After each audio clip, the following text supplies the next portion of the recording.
Good morning, everybody. Welcome to Rhyme of the Times for the week ending the 25th of May 2024. The scandal of blood transfusion roulette causes much upset. Vennells frets and sweats and shows regret as the lawyers tighten the net. Rishi gets wet as the election date is set, which many Tories regret because they're not ready yet, knowing they are an outside bet. Turbulence besets a jumbo jet. Netanyahu doesn't get why he's received an ICC threat. This was a week of deep self-reflection, a time for national introspection. British foundations on which we've come to rely exposed as being riddled with secrets and lies. The UK blood scandal caused a huge bloody mess to the reputation of the NHS and to successive governments back in the day who covered up and wished the problem away.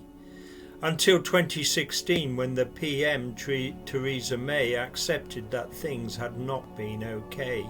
So she ordered an inquiry to use a fine-tooth comb to unturn every stone and make the truth known. And on Monday we got it, chapter and verse, and the report could not have really been worse. 7 volumes, but the main conclusion is that in the 70s and 80s blood transfusions caused 3,000 deaths and pain and confusion and undermined trust in our institutions. Also on the subject of protecting the brand, on Wednesday Paula Vennells took to the stand. The largest stone in the post office probe unturned to see what information beneath could be learned. Lawyers dug through tears and tears of obfuscation and came up against tears of self-condemnation. But the postmasters and mistresses who watched and smiled felt Vennells was crying like a crocodile. The CEO who'd presided over their worst nightmare broke down more times than the Horizon software, and most reckoned she never really cared. She was crying because she was getting scared, praying that from jail she might be spared as the lawyers closed in to have her ensnared. On Sunday, Ebrahim Raisi died. The Iranian president had taken a ride. In remote mountains his copter came a cropper and Raisi went to hell in a helicopter. A disrespectful description of his death perhaps, but Raisi wasn't the most pleasant of chaps. Most considered him to be a distasteful guy who caused tens of thousands of humans to die. No love lost, but Iranians will go through the motions as a new despot from the ranks is chosen. On the right of the party, Tories think he's too wet. On Wednesday, Rishi was wetter than he's ever been yet. It was in the afternoon at around 5:20 as rain poured down in buckets aplenty that he emerged from number 10 in suit and tie and looked the press pack and the world in the eye and called a general election for the 4th of July before scurrying away to get himself dry. In the background a sound system had been blaring. Things can only get better, which once ushered Blair in. It was the New Labour anthem during Tony's ascent in the 90s, and we all know how that song went. But for Rishi it must have been an irritation, distracting him from his message to the nation. Never mind, things can only get better. Soaked Sunak must have felt things couldn't get wetter. The timing of this announcement had many surprised, and the whole country in some way was energised. As Rishi looked drowned and the music drowned him out, about bloody time was the majority shout. But many Tories felt they'd been left high and dry as they prepared to wave their careers goodbye.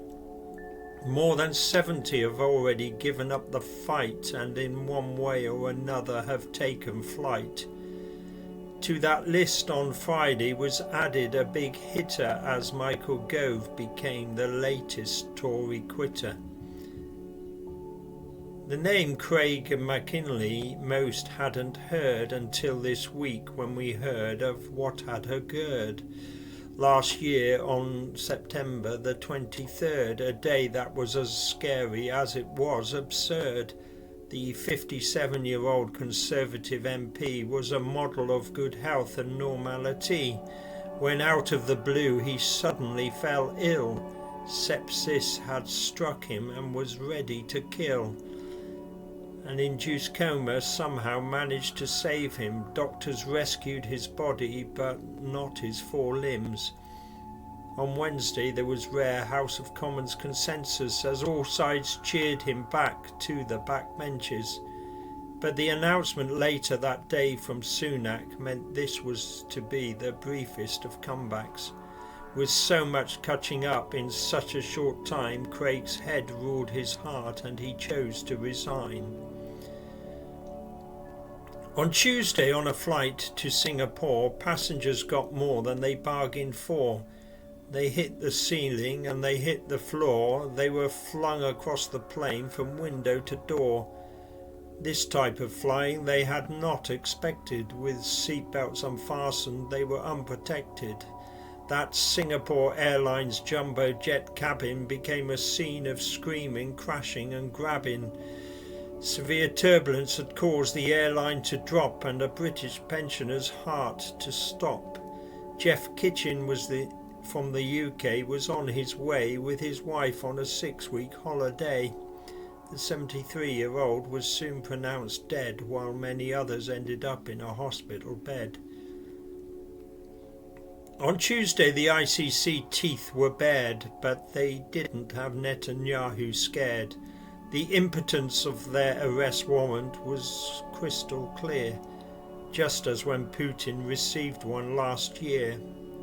It incites indignation, but no sign of fear.